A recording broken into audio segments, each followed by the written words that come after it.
እስኪ አንዴ ልጅ እንስማው። አሁን በዚህ ሰዓት ይኸው 1000 ፎሎወርስ እየሰጠው እገኛለሁ። አሁን 1000 ፎሎወርስ ከፈለገ እና ምንድነው እያለ ያለው መሰላችሁ?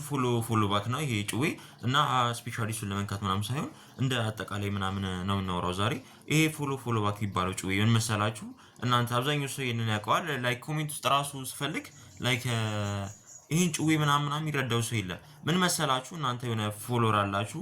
ከዛ አሁን ይሄን አዲስ አካውንት ሊሆን ይችላል 000 ከሆነ ፎሎወራችሁ ምንድነው የሚሆነው? እዛ እሱ ጋር ጊፍት ትሰጡታላችሁ ላይክ ሪል መኒ ማለት ነው። ዩ ኖ አብዛኞቻችሁ ታውቁታላችሁ። የመሬት ትንሽ ነገር ነው እና ያን ጊፍት ከሰጣችሁ በኋላ እሱ እንትኖቹ ጋር ቪአይፒ እንትኖቹ ያስቀምጣችኋል።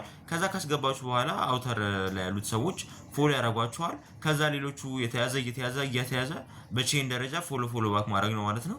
እና ይሄ ነገር ምንድነው ጥቅም የሌለው መሰላችሁ?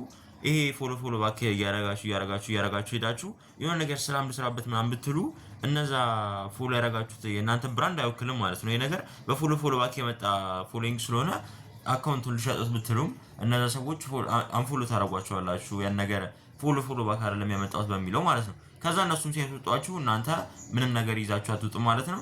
እና ይሄን ነገር እያሰባችሁበት ተጠቀሙ ማለት ነው። ፒስ አውት፣ ይመቻችሁ።